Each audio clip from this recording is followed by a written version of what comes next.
Reddit, what is your r/NoSleep story that actually happened? Viewer discretion is advised. Please do like, share, and subscribe.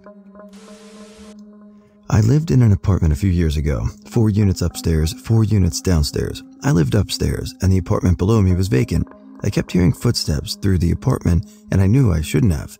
Nobody was downstairs. I asked someone to come over and listen, just to see if I was crazy. Maybe I'm just hearing other apartments since it's empty downstairs and everything is echoing. Wrong. I kept hearing the footsteps. This went on for a solid hour. Finally, I called the landlord and the police. Apparently, someone had broken in through the window downstairs and was walking back and forth through the apartment with a knife. Fucking horrifying. While living with some friends, I got up late at night to get a drink of water from the kitchen. I didn't turn on any lights, having no trouble navigating in the dark. As I crossed through the living room, I heard some movement type noise or something and assumed it was one of my roommate's pet's cat. Go to the kitchen, drink water, leave kitchen. On my way back through the living room, I hear movement, noises a lot louder than an old cat should make, and I glance around. There on the couch, in the very dark living room, is a shape, roughly child-sized, with bright red eyes staring directly at me. I froze. The fear was so sudden and strong that it is in fact giving me goosebumps now. I very slowly stepped backwards, not daring to even blink as I watched the red orbs watch me. After several agonizingly long seconds, I reached the kitchen light switch, ready to defend myself, when this goblin thing was sure to attack me. Click. It was my other roommate's chinchilla. It had opened its cage and escaped from their room. It was sitting on top of a pile of laundry. My bedroom is on the second floor of the house. There is no patio, porch, overhang of any kind beneath my windows. A couple of years ago, I was watching TV in bed around 2 a.m. and heard a louder than usual animal sound. Not uncommon to hear squirrels running around on the roof from time to time. Didn't think much of it.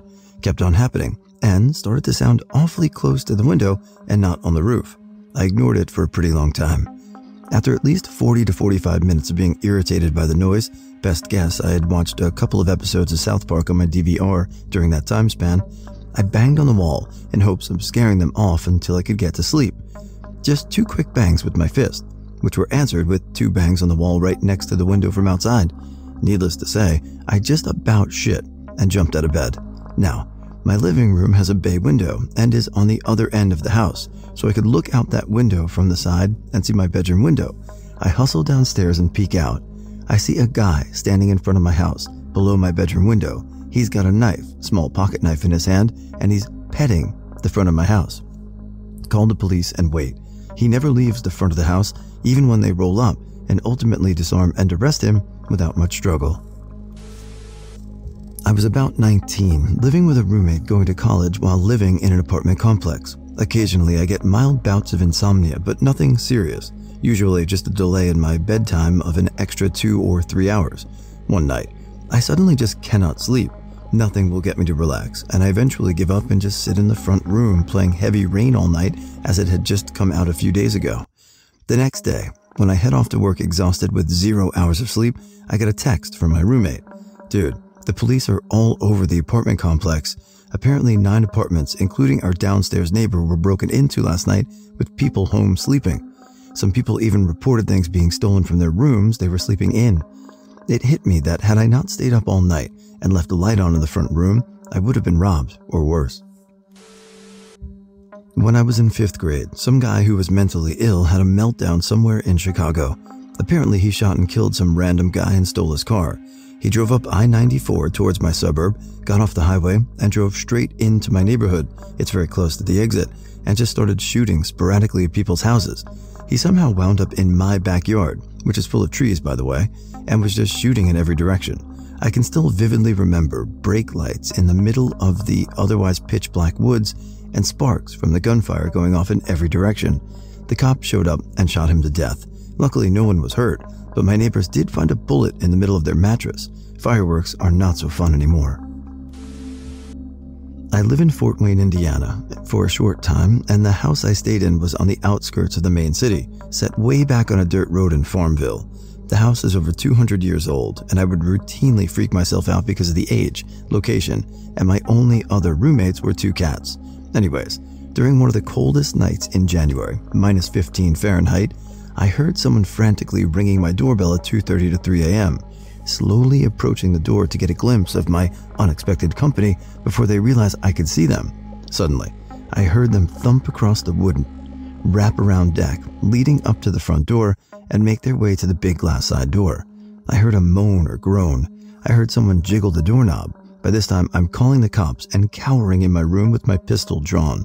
During the 25 minutes it took for the cops to make their way up there to investigate, I could hear and see shadows of people outside each window, trying each one to see if it slid open. When the cops arrived, they walked around the house and only identified one set of footprints in the snow and one set of drag marks. Also, they could identify where and when the person being dragged was seated down in the snow at various entry points while the other guy was checking for a way in. Moved shortly after, not because of the attempted entry, but because Fort Wayne, Indiana is a terrible place to live. TLDR. Man with man in tow tried to cuddle, laid on the couch for the next 3 hours, clutching my .357 and watching my heart attempt to exit my chest cavity. We moved into a new house a few months ago. As we were in the process of purchasing the house, the renter who was living in it died unexpectedly of natural causes in his mid-40s. He died right in the middle of the living room. Shortly after, we move into the house and almost immediately, our 2-year-old daughter starts talking about the ghost that lives in our house. Now, let's be real here. She is 2, and 2-year-olds are very impressionable. Halloween had recently passed, and she had this Halloween-themed picture book she loved to read, so it's entirely possible that all this talk of ghosts was just coming from looking through that book on a regular basis. Still, she was always telling me that the ghost was in her playhouse in the basement, or that the ghost was on the stairs, or that the ghost was standing in the corner. She never seemed to be afraid of the ghost and considered him to be her friend, so I wasn't all that concerned even if there really was a ghost haunting our house. If he's a nice and helpful ghost, it could certainly be a lot worse. I would often tell the ghost that he was welcome to stay if he wanted to, but he was also welcome to go if that would make him happier. I was about 30-70 on the ghost being real, and she could see and talk to him versus the ghost being just her imagination fueled by her Halloween book. Until one day, when we were going out to the car to go to daycare in the morning, it was still dark out and rainy. My daughter told me that the ghost was on her back deck, and then she told me that today was the ghost's birthday and she wanted to sing him happy birthday. Once again, I mostly disregarded what she was saying, as she is birthday obsessed and has in the past made us sing happy birthday to Mickey Mouse, a bowl of fruit snacks, and the bathroom. So we sang and wished the ghost a happy birthday and went on with our lives. Later that day, out of pure curiosity, I looked up the obituary of the man who had died in our house, and wouldn't you know it, it was his effing birthday. I work in a small building with 3 wings, and my office is located in a little back hallway of one of the wings. I share the office with another girl, and it's usually pretty quiet. One evening, she and I were the only ones in our wing still there, and we both heard a door loudly shut in the hallway. We were both a bit confused, and upon peeking out, I noticed nothing out of the ordinary. The next 2 weeks, I was staying really late to catch up on hours so I could have a winter break, and I began noticing little noises in the hallway when I was positive nobody was in the building. It sounded like a shoe sliding on the floor. This happened a couple of times. Earlier in the evenings, it would just be me and the janitor, and she started getting really spooked. She said she heard doors slamming in one of the wings even though everybody had left. We investigated one night to find that all the doors were properly locked, but I noticed that the kitchen light was on, even though the door was locked. The janitor freaked out because she knew she turned the light off before locking the door. I also recalled the light being on a couple of nights when I was the only one there. I started to ask around if other people in the building had experienced anything weird like that, and one lady said some of her room decorations would have moved when she came back from the bathroom. And there's one lady that really creeps me out. Another lady said that one day she noticed a footprint in the middle of her desk. It's the black material that shows skin prints pretty easily. To be honest, I'd rather it be paranormal stuff, because the idea that there's a person doing all this really creeps me out. TLDR, a mild white-collar paranormal activity. This story is not mine, it's my grandfather's. Backstory: this takes place in West Virginia in the 20s. My grandpa's the youngest of 9 and his family is very poor. They all live in a one-room house. My grandpa's sister suddenly got sick and quickly fell into a coma. They say she had a fever and would shake and even sit up in the middle of the night even though she was not conscious. She got progressively worse over the next few days and needed some sort of help. My grandpa and his oldest sister Glenna stayed behind while the rest of the family went to the neighbor's house 10 miles down the road for some food and medicine. As soon as the family got home that night, their mom went to the sister's bed and started to put a cold cloth on her head. Immediately, her eyes flew open for the first time in days, and she looked her mother right in the eyes and said, "The Lord wants Glenna." She fell back and twitched before going into unconsciousness.